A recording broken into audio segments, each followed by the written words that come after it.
సదాశివసమారంభాం శంకరాచార్యమధ్యమాం అస్మదాచార్యపర్యంతాం వందే గురుపరంపరాం. శృతిస్మృతిపురాణానాం ఆలయం కరుణాలయం నమామి భగవత్పాదశంకరం లోకశంకరం. శంకరం శంకరాచార్యం కేశవం బాదరాయణం సూత్రభాష్యకృతౌ వందే భగవంతౌ పునః పునః. దివ్యాత్మస్వరూపులైన ప్రియ ఆత్మబంధువులారా, మనం కొంతకాలంగా ఈ ఆధ్యాత్మిక ప్రవచనములను జరుపుకుంటున్నాం. ఇందులో భాగంగా ఈరోజు మన ప్రస్తావన ఏమనగా, శంకర జయంతి సందర్భముగా మన ఆశ్రమమునందు కార్యక్రమాన్ని జరుపుకుంటున్నాం. శంకరాచార్యుల వారి యొక్క చిత్రపటనమునకు ఫలపుష్పాదులతో పూజ చేసుకుంటూ తగుమాత్రం హోమం చేసుకుంటూ గురుదేవులకు ధూపదీప నైవేద్యాలు సమర్పించుకుంటూ గురుపాదుకా స్తవాన్ని చేసుకుంటూ గురుదేవులు ప్రబోధించినటువంటి సమాజానికి ప్రస్థానత్రయ భాష్యాన్ని కొంతమేరకు మనకున్న పరిజ్ఞానంలో ప్రబోధన చేసుకుంటూ మనము ఈరోజు ఆశ్రమమునందు ఈ శంకర జయంతి సందర్భముగా అన్న వితరణ, అన్న ప్రసాదము, మహానైవేద్యము ఇవన్నీ కూడా మనం జరుపుకుంటున్నాము. అయితే శంకరాచార్యులు వారు మనకు సమాజానికి బోధించినటువంటి ప్రబోధ ఎంతో ప్రశంసనీయమైనది. అనేక జన్మల నుండి మానవుడు దుఃఖసాగరమున మునిగిపోతున్నాడు. అట్టి మానవుణ్ణి ఉద్ధరించడానికి దయామయుడైన పరమేశ్వరుడే శంకరాచార్యులు వారుగా అవతరించారు. 72 మతాలను సమన్వయపరచి మనకు అద్వైత సిద్ధాంతాన్ని ప్రబోధించారు. అశాస్త్రీయమైనటువంటి వాదనలన్నిటినీ ఖండించి సశాస్త్రీయమైనటువంటి వేదాంత సిద్ధాంతాన్ని మనకు ప్రబోధించారు. అద్వైత మత ప్రతిష్టాపకుడైన జగద్గురు శంకరులు మనకు ఎంతో ప్రబోధన అందించారు. జీవుడిని భవబంధముల నుండి విముక్తిని చేశాడు. దేశవ్యాప్తంగా మన భారతదేశమే కాకుండా ఇతర దేశాల్లో కూడా శంకరాచార్యులు వారి జయంతిని ఎంతో వైభవంగా జరుపుకుంటున్నారు. నేను ఈ సందర్భంలో తమకు మనవి చేసుకునేది ఏమిటంటే, శంకరాచార్యులు వారి చిత్రపటమునకు హోమము చేయడం కొరకు ఏదో కొంత మేరకు పూజ జరుపుకోవడం శంకరులు వారు సంతోషించరు. వారు నడిచినటువంటి మార్గములో మనం నడిచి వారు ప్రబోధించినటువంటి అద్వైత సిద్ధాంతాన్ని, ఉపనిషత్తులను, ప్రకరణ గ్రంథాలను మనం శ్రవణం చేసి మనము కూడా వారు ఏ ఉద్దేశ్యముతో సమాజానికి ఇంతటి మహోన్నతమైన అద్వైత సిద్ధాంతాన్ని బోధించారో అందులో ఉన్న సారాంశాన్ని మనం గుర్తించి జన్మ సాఫల్యము, జన్మరాహిత్యం పొందిన నాడే నిజమైన శంకర జయంతి మనం జరుపుకున్న వాళ్ళం అవుతాము. ఆనాడు కదా గురుదేవులు మనల్ని చల్లగా ఆశీర్వదించేది. అలాగే శ్రీరామనవమి కూడా మనం జరుపుకుంటాము. శ్రీరామచంద్ర ప్రభు పటాన్ని 4 వీధుల్లో మెరవణి చేయడం వలన రామచంద్రుడు మనల్ని ఆశీర్వదించడు, సంతోషించడు. వారు సమాజానికి బోధించిన సత్యధర్మాలను, వారు చెప్పినటువంటి ధర్మ మార్గాన్ని అనుసరించినప్పుడు శ్రీరామచంద్రుడు మనల్ని చల్లగా ఆశీర్వదిస్తాడు. కాబట్టి ఇందులో ఉన్న అంతరార్థం ఏమిటి అంటే, మనము పూజల మేరకే ఆగిపోతున్నాము. శంకర జయంతి, శ్రీరామనవమి ఇటువంటివన్నీ కూడా గీతా జయంతి ఇవన్నీ కూడా మనం చేసుకుంటున్నాం. కానీ అక్కడే ఆగిపోరాదు, సాగిపోవాలి. అంటే అర్థం ఏమిటి అంటే, కృష్ణ పరమాత్మ ప్రబోధించిన గీత, భగవద్గీతను పారాయణం చేయటం మేరకే ఆగిపోరాదు. అందులో ఉన్న లోతులను, అందులో ఉన్నటువంటి జీవ బ్రహ్మైక్య స్థితిని, బ్రహ్మజ్ఞానాన్ని మనం అనుభవానికి తెచ్చుకొని భవసాగరాన్ని దాటి జన్మ సాఫల్యం చేసుకున్న నాడే గీతాచార్యులు మనల్ని చల్లగా ఆశీర్వదిస్తారు, సంతోషిస్తారు. లోక కళ్యాణమునకు కదా ఈ మహాపురుషులంతా అవతరించినది. పూజలు, వ్రతాలు బాహ్యంగా మనం చేసుకుంటున్నాము. అంతరంగంగా మనం శ్రవణ మనన నిధిధ్యాసనలో ఆ మహాత్ములు చెప్పినటువంటి ప్రబోధను అనుభవానికి తెచ్చుకొని మోక్షాన్ని పొందగలిగిన నాడే, తిరిగి పరమాత్మను చేరగలిగిన నాడే భగవంతుడు హర్షిస్తాడు, సంతోషిస్తాడు. కాబట్టి ఋగ్వేదము, యజుర్వేదము, సామవేదము, అధర్వణ వేదము 4 వేదములు ఉన్నవి మనకు.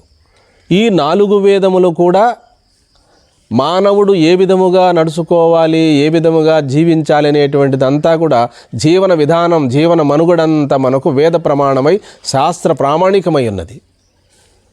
అందుకే వేదవ్యాస మహర్షి 18 పురాణములను, 18 ఉపపురాణములను, షడ్ దర్శనములను, బ్రహ్మసూత్రములను మనకు అందజేశారు. జైమిని మహర్షి మనకు 2000కు పైగా ధర్మసూత్రాలను రచించారు. అదాతో ధర్మ జిజ్ఞాస అని ప్రారంభమవుతుంది జైమిని మహర్షి సూత్రాలు. ఆ జైమిని మహర్షి సూత్రాలకు ఒక మహానుభావుడు శబరస్వాములు వారు భాష్యాన్ని రచించారు. అందుకనే పూర్వమీమాంసా శాస్త్రానికి అది శబర భాష్యమైనది. ఉత్తరమీమాంసా శాస్త్రం ఉంది మనకు. ఈ శాస్త్రము వేదమే ప్రమాణం. వేదవ్యాస మహర్షి 555 బ్రహ్మసూత్రాలను రచించారు. బ్రహ్మసూత్రములని, వ్యాససూత్రములని, శారీరక మీమాంస, ఇన్ని పేర్లు ఉన్నవి. అక్కడ మరణించిన తర్వాతనే ముక్తి చెప్పినది జైమిని మహర్షి రాసినటువంటి ధర్మసూత్రాలలో. అదాతో ధర్మ జిజ్ఞాస అని ప్రారంభమవుతుంది మొదటి సూత్రం. యజ్ఞయాగాదులు ఎలా చేయాలి, పూజలు, వ్రతాలు, ఈశ్వరారాధన, బ్రహ్మోపాసన చేసి మరి మనశ్శుద్ధిని పరిపక్వతను చేసుకున్న తర్వాతనే జీవుడు మరణించిన తర్వాతనే ముక్తి కలుగుతుంది. ఉత్తరాయణ పుణ్యకాలంలో జీవుడు పైనుంచి సద్గతిని పొందుతాడు అని చెప్పి మనకు పూర్వమీమాంసా శాస్త్రం ప్రబోధిస్తుంది. ఉత్తరమీమాంసా శాస్త్రములో జగద్గురు శంకరాచార్యులు వారు సార్వత్రిక పూర్ణముతో సర్వజనీనమై సార్వత్రికమై ముందే ఉండబడినటువంటి ఆత్మతత్వాన్ని గురువుల ద్వారా అనుభవానికి తెచ్చుకోవడమే పరమార్థం, కానీ ముక్తిని పొందడానికి మరణించవలసిన అవసరం లేదు అని చెప్పి 555 సూత్రములు, బాదరాయణ సూత్రములకు భాష్యం రచించారు. ఇదే శంకర భాష్యం. శారీరక మీమాంస, ఉత్తర మీమాంస, బ్రహ్మ మీమాంస, న్యాయ సూత్రములు, ఇన్ని పేర్లు. అక్కడ అది శబర భాష్యం అయితే ఇది శంకర భాష్యం. అక్కడ అధాతో ధర్మ జిజ్ఞాస అని ప్రారంభమైతే ఇక్కడ ఉత్తర మీమాంసలో అధాతో బ్రహ్మ జిజ్ఞాస. జిజ్ఞాస అంటే మరి మోక్షాన్ని పొందాలి అనేటువంటి తీవ్రమైనటువంటి పరితాపం, ముముక్షత్వం అని కూడా అంటారు. కాబట్టి ఈ రెండూ కూడా వేద ప్రామాణికమే, పూర్వమీమాంస, ఉత్తరమీమాంస. పూర్వమీమాంసా శాస్త్రములో కర్మలను ఏ విధంగా చేయాలి, ఉపాసనలు ఏ విధంగా చేయాలి, దాన ధర్మాలు ఏ విధంగా చేయాలి, బ్రహ్మోపాసన ఏ విధంగా చేయాలి అని ఈ కర్మకాండ అంతా చెప్తుంది పూర్వమీమాంసా శాస్త్రం. ఉత్తరమీమాంసా శాస్త్రం కేవలము కర్మలను కొద్ది మాత్రమే చెప్తుంది, ఉపాసనలను కొంతమేరకే చెప్తుంది. ఆత్మతత్వాన్ని విచారించి, ఆత్మానాత్మతత్వాన్ని విచారించి ఇక్కడే జీవన్ముక్త అవస్థను పొందడం, ఇక్కడే సద్యోముక్తిని పొందే విధానం. మరి పూర్వమీమాంసా శాస్త్రములో ఉత్తరాయణ పుణ్యకాలములో మరణించినటువంటి శరీరాన్ని వదిలినటువంటి యోగి తిరిగి రాడని అక్కడ క్రమముక్తి ప్రబోధిస్తుంది. మనం గుర్తించాలి. ఆ ఉత్తరమీమాంసలో జీవించి ఉండగానే జీవన్ముక్తుడు, కాబట్టి జ్ఞానికి గమనాగమనములు లేవు, అతడు ఇక్కడే పరిపూర్ణ పరబ్రహ్మమాత్రుడై మిగిలిపోగలడు అన్నారు. కాబట్టి 4 వేదములలో ఉన్నటువంటి మహావాక్యములను చక్కగా మనకు అందజేసినారు ఈ ఉత్తరమీమాంసా శాస్త్రకారులు. ప్రజ్ఞానం బ్రహ్మ, అహం బ్రహ్మాస్మి, తత్వమసి, అయమాత్మా బ్రహ్మ అనే మహావాక్యములను మనకు అందజేశారు. కాబట్టి సశాస్త్రీయమైనటువంటి ప్రబోధన మనకు అందజేశారు శంకరాచార్యులు వారు. మరి దశోపనిషత్తులకు భాష్యాన్ని రచించారు, బ్రహ్మసూత్రాలకు భాష్యాన్ని రచించారు, భగవద్గీతకు భాష్యాన్ని రచించారు. వీటినే ప్రస్థానత్రయ భాష్యమని నేడు సమాజంలో ఎంతో ఆదరణ పొందినటువంటి శాస్త్రం. 3 మార్గములు. పూర్వమీమాంసా శాస్త్రములో ఎక్కువ కర్మోపాసనలు చెప్పారు. సత్కర్మలను ఆచరించడం వల్ల, యజ్ఞయాగాదులను ఆచరించడం వల్ల అపూర్వం జనిస్తుంది, అదే ముక్తి అని చెప్పారు జైమిని మహర్షి తమ ధర్మసూత్రాలలో. ఇక్కడ ఉత్తర మీమాంసా శాస్త్రములో శంకరులు వారు మర్చిపోయిన నీ అనంతత్వాన్ని, పూర్ణత్వాన్ని, సర్వవ్యాపకత్వాన్ని సద్గురువుల ద్వారా శ్రవణ మననాదులు చేసుకొని శ్రవణం చేసే సమకాలంలోనే నువ్వు బ్రహ్మానుభవాన్ని పొందగలవు. అలా పొందలేని పక్షంలో శ్రవణము, మననము, నిధిధ్యాసన మరి ఇవన్నీ కూడా చేసుకోవాలన్నారు. ఉత్తమాధికారులకు మరి ఈ భాష్య గ్రంథాలను అందజేశారు, మధ్యమాధికారులకు ప్రకరణ గ్రంథాలు అందజేశారు, సామాన్యులుగా ఉండేటువంటి వారికి మరి భజగోవింద స్తోత్రము, కౌపీన పంచకము, మరి సాధనా పంచకము, ఏకశ్లోకి, దశశ్లోకి ఇవన్నీ కూడా చెప్తూ వచ్చారు. మరి ఉపనిషత్తుల్లో, బ్రహ్మసూత్రాల్లో, భగవద్గీతలో ఏ నిగూఢమైనటువంటి రహస్యాలు ఉన్నవో ఇవన్నీ కూడా మనకు స్తోత్ర గ్రంథాల్లోనూ ప్రకరణ గ్రంథాల్లోనూ వస్తాయి. శంకరుల వారి యొక్క గొప్పతనము, శంకరుల వారి యొక్క మేధ సంపత్తి మనకు ఎట్లా అర్థమవుతుందంటే ఆ ఉపనిషత్తుల్లో చెప్పిన అంశాలనే మరి కేవలం భజగోవింద స్తోత్రంలో కూడా మనకు కనపడతాయి. కౌపీన పంచకము, సాధనా పంచకము, భజగోవిందము ఇలాంటి వాటిల్లో మనకు తెలియబడుతుంది. కాబట్టి ఇక్కడే మన జన్మను చరితార్థం చేసుకోవాలంటే శంకరాచార్యుల వారి యొక్క రచనలను మనం తెలిసినటువంటి సద్గురువుల ద్వారా శ్రవణ మననాదులు చేసుకోవాలనే నేను మనవి చేసుకుంటున్నాను. కాబట్టి ఈ భాష్యములకు ఉపనిషత్తులే ప్రామాణికం. ఉపనిషత్తులు వేదము నుండి వచ్చినటువంటివి. కర్మకాండ, జ్ఞానకాండ. పూర్వమీమాంసా శాస్త్రము వేదమే ప్రమాణం. ఉత్తర మీమాంసా శాస్త్రానికి కూడా వేదమే ప్రమాణం. పూర్వమీమాంసా శాస్త్రాన్ని దర్శించినటువంటి వారు జైమిని మహర్షి అయితే ఉత్తర మీమాంసా శాస్త్రాన్ని దర్శించినటువంటి వారు వేదవ్యాస మహర్షి. అక్కడ అధాతో ధర్మ జిజ్ఞాస అంటే ఇక్కడ అధాతో బ్రహ్మ జిజ్ఞాస అన్నారు. జిజ్ఞాస అనగా మరి ఆత్మతత్వాన్ని తెలుసుకోవాలని కానీ సత్కర్మలను ఆచరించాలనేటువంటి కుతూహలాన్నే జిజ్ఞాస అన్నారు. ఒక విధంగా చెప్పాలంటే ముముక్షత్వం అని కూడా చెప్పారు. కాబట్టి అక్కడ పూర్వమీమాంసా శాస్త్రానికి శబర భాష్యం అయితే ఉత్తర మీమాంసా శాస్త్రానికి శంకర భాష్యం. అక్కడ శబర మహర్షి శబర స్వాముల వారు భాష్యాన్ని రచిస్తే ఇక్కడ శంకరాచార్యుల వారు శంకర భాష్యాన్ని రచించారు. ఈ రెండూ కూడా మనకు రెండు నేత్రములు వంటివి. సత్కర్మ అనుష్ఠానం చేసినప్పుడే కదా మనకు మనోపరిపక్వత కలుగుతుంది. కాబట్టి దయామయుడైన పరమేశ్వరుడే రెండు రూపాలను కర్మకాండను, జ్ఞానకాండను మనకు ప్రబోధించారు. కాబట్టి మనం సూక్ష్మంగా గుర్తించి శృతి ప్రస్థానము దశోపనిషత్తులు, న్యాయ ప్రస్థానము బ్రహ్మసూత్రములు 555 సూత్రములు, స్మృతి ప్రస్థానము 700 శ్లోకములు భగవద్గీత, శృతి ప్రస్థానము శ్రవణ మాత్రమే జ్ఞానం, న్యాయ ప్రస్థానం మననం, స్మృతి ప్రస్థానం నిధిధ్యాస అంటే ధ్యానం, అనుష్ఠాన గ్రంథం. చాలామంది పారాయణం చేస్తారు, ఆ పారాయణంతోనే ఆగిపోతారు. అలాగే మనము ఆగకుండా మరి శంకరాచార్యులు వారు ప్రబోధించినటువంటి ప్రబోధన మనము బాగా శ్రవణ మననాదులు చేసుకొని మరి ఆ జీవుడు అనంతకాలముల నుండి ఎంతో కాలము నుండి భవబంధాల్లో చిక్కుకున్నాడు. తిరిగి భవబంధముల నుండి విముక్తిని పొందడమే ఇందులో ఉన్న పరమార్థము, ఆంతర్యము. మర్చిపోయినటువంటి మన స్వరూపాన్ని గుర్తు చేసుకోవడం ఈ శాస్త్ర ప్రామాణికమైనటువంటి బోధ ద్వారా. కాబట్టి సద్గురువుల ద్వారానే ఈ బోధ వినవలసి ఉంటుంది. మరి సాధన సంపత్తి కలిగినటువంటి శిష్యులకు మాత్రమే ఈ బోధ తొందరగా బోధపడుతుంది, అందరికీ సాధ్యము కాదు. కాబట్టి మరి కర్మోపాసనలు కూడా ఎక్కువ వేదము కర్మకాండ చెప్పినది. కాబట్టి కర్మలు ఎంతకాలం చేయగలము? అందుకని మరి కర్మల వలన ముక్తి కలుగుతుందా అంటే క్రమముక్తి. ఉపాసనల వల్ల కూడా ముక్తి కలుగుతుందా అంటే కలుగుతుంది. సాలోక్యము, సామీప్యము, సారూప్యము, సాయుధ్యము. కాబట్టి ఇది క్రమముక్తి. ఇది ఉత్తరాయణ పుణ్యకాలములో జీవుడు చేసుకున్న పుణ్య ఫలాలను అనుసరించి, ఉపాసన అనుసరించి, బ్రహ్మోపాసన అనుసరించినటువంటి వారు ఆ ఉపాసనా బలముతో మరి సత్యలోకానికి చేరుకొని బ్రహ్మదేవుని 1000 మహాయుగాలు గడవగానే ఆ బ్రహ్మదేవుడు కూడా సగుణము నుండి నిర్గుణానికి మారే క్రమములో అక్కడ ఉపాసన చేసేటువంటి వారంతా కూడా విష్ణు పదాన్ని పొందుతారు. ఆలస్యమవుతుంది ముక్తి అని చెప్పారు. అది క్రమముక్తి. ఇక్కడ సద్యోముక్తి కేవలం శ్రవణ మాత్రేనా జ్ఞానం. కాబట్టి ఆత్మానుభవం కొరకు 2 మార్గాలు ప్రశంసనీయమై ఉన్నవి, కర్మోపాసన, కర్మానుష్ఠానం.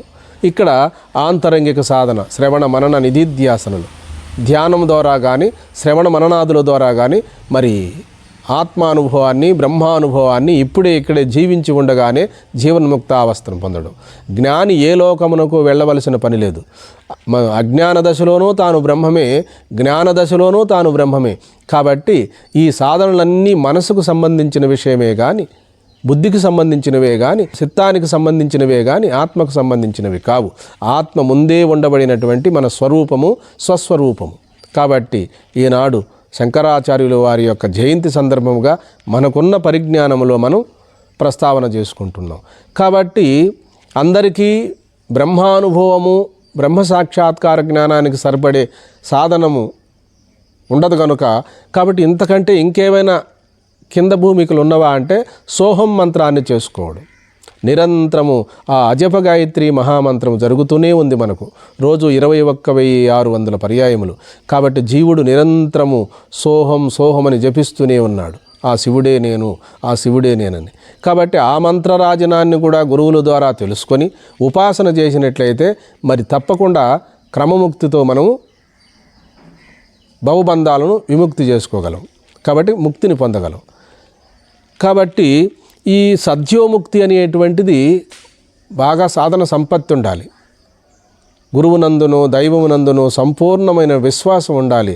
బాగా శ్రద్ధ ఉండాలి. శ్రద్ధావాన్ లభతే జ్ఞానం అన్నారు గీతాచార్యులు వారు భగవద్గీతలో. కాబట్టి శ్రద్ధ లేకుండా ఈ ఆధ్యాత్మిక జీవన విధానంలో ఒక్క అడుగైనా వేయలేం. కాబట్టి ఆహార నియమం కూడా ఎంతైనా అవసరమే. సాత్విక ఆహారము, న్యాయార్జిత ఆహారము, దైవార్పిత ఆహారము, మితాహారము. మనకున్నంతలో ఈ ఆహార నియమం కూడా మనకు ఉండాలి. మనసు ఎప్పుడూ కొంతమందికి చాంచల్యముగా ఉంటుంది. ఆ చాంచల్యం ఎందుకుంది అంటే మనం తినే ఆహారం వలన మనసు ఎప్పుడు వికల్పంగా ఉంటుంది. శుద్ధ సాత్వికమైన ఆహారం తీసుకున్నప్పుడు మనసు కూడా సాత్వికానికి వస్తుంది. కాబట్టి ఆహారములో ఉన్నది మనం తీసుకునేటప్పుడు కూడా మనసును అటు ఇటు వెళ్ళనివ్వకుండా దైవ ప్రసాదంగా తీసుకున్నప్పుడు మనసు ఏకాగ్రత చెందుతుంది, మనసు సత్వగుణానికి వస్తుంది. కాబట్టి ఉప్పు, పులుపు, కారము సమపాళల్లో తీసుకోవాలి. కాబట్టి సారవంతమైన ఆహారము, సమతుల్యమైన ఆహారం తీసుకోవాలి. మనసును ఆహారాన్ని బట్టే మనసు, బుద్ధి, చిత్తం ఏర్పడతాయి. కాబట్టి గురుదేవులు విద్యా ప్రకాశానంద గిరిస్వాముల వారు కూడా నీవు మనోనియమము కావాలనా ఆహార నియమం పాటించవలను. నీవు నిజంగా ముక్తినే పొందాలంటే నిన్ను నువ్వు తెలుసుకోవలను, సర్వాత్మ భావన పొందవలను, ఏకాత్మ భావన పొందవలను. కాబట్టి మన స్వరూపము, స్వస్వరూపం అనేటువంటిది ఏదో సాధన చేసి పొందబడేది కాదు. మేఘము తొలగితే సూర్యుడు ఎట్లాగైతే స్వయం ప్రకాశమై ప్రకాశిస్తాడో అలాగే మనసులో ఉన్న మాలిన్యాలు, మనసులో ఉన్నటువంటి చెడు దోషాలు తొలగినప్పుడు మన స్వరూపం మనకు అనుభవానికి వస్తుంది. కానీ మనకు ఎందుకు రాలేదు అంటే ఆహార నియమం కావాలి, లేదా మరి జన్మార్జిత వాసనలు ఉంటాయి. ఆ వాసనలు ఉన్నప్పుడు కూడా మనిషిలో ఎక్కువ మనసు చాంచల్యంగా ఉంటుంది. కాబట్టి ఇవన్నీ కూడా అభ్యాసం వలన మనం అలవర్చుకొని సులభముగా మనం ఆత్మస్వరూపాన్ని అనుభవానికి తెచ్చుకోవాలి. దృక్కు దృశ్యము, ఆత్మ అనాత్మ, జ్ఞాత జ్ఞేయము, విషయీ విషయము, స్వరూపము విభూతి, సామాన్యము విశేషము. ఆభరణము విశేషమైతే బంగారము సామాన్యం, జలము సామాన్యమైతే తరంగము విశేషము. అలాగే తరంగాన్ని చూస్తూ ఉన్నాం మనం, కానీ సముద్ర లోతును చూడలేకపోతున్నాం. అలాగే నామరూపాలైనటువంటి ప్రపంచాన్ని చూస్తున్నాం, కానీ ఆ ప్రపంచమునకు ఆధారమైన ఆత్మను చూడలేకపోతున్నాం. కాబట్టి ఈ నామరూపాలలోనే మన మనస్సు వాసనామయమై ఉన్నది. కాబట్టి సామాన్యమైన మన స్వరూపాన్ని, స్వస్వరూపాన్ని ఈ జన్మలోనే అనుభవానికి తెచ్చుకోవాలి. కాబట్టి ఈ శంకరాచార్యులు వారి జయంతి సందర్భంగా మనం ఈనాడు ఆశ్రమమునందు ధూపదీప నైవేద్యములు స్వాముల వారికి, అలాగే మరి గురుపాదుకాస్తవము, అలాగే భగవద్గీత, మరి ఉపనిషత్తులు, బ్రహ్మసూత్రముల పైన మనకున్న పరిజ్ఞానములో ఆశ్రమములో సత్సంగం జరుగుతుంది. మరి ఆ జగద్గురు శంకరాచార్యుల వారికి మనం రుణపడి ఉంటాము. ఎందరో మహాత్ములు అవతరించినప్పటికీ కూడా మరి దగ్గర మార్గాన్ని ప్రబోధించారు. నువ్వేదో చేసి పొందబడేది కాదు, బ్రహ్మతత్వం అనేది ముందే ఉండబడినటువంటిది. కాబట్టి పరోక్షముగా నువ్వు వింటున్నావంటే అపరోక్షముగా ముందు నీ స్వరూపమై ఉన్నది. కాబట్టి ఇవన్నీ కూడా మనం గురువుల ద్వారా తెలుసుకోవాలి. తెలుసుకొని ఇప్పుడే ఇక్కడే నమ్రతాభావనతో, ఓర్పుతో, సహనముతో గురుసేవ చేసుకుంటూ గురువు ద్వారానే మనము బ్రహ్మోపదేశాన్ని చేసుకొని మరి ఆ బ్రహ్మ అనుభవాన్ని గడించవలసి ఉంటుంది. సర్వే జనాః సుఖినో భవంతు, లోకా సమస్తా సుఖినో భవంతు. హరి ఓం.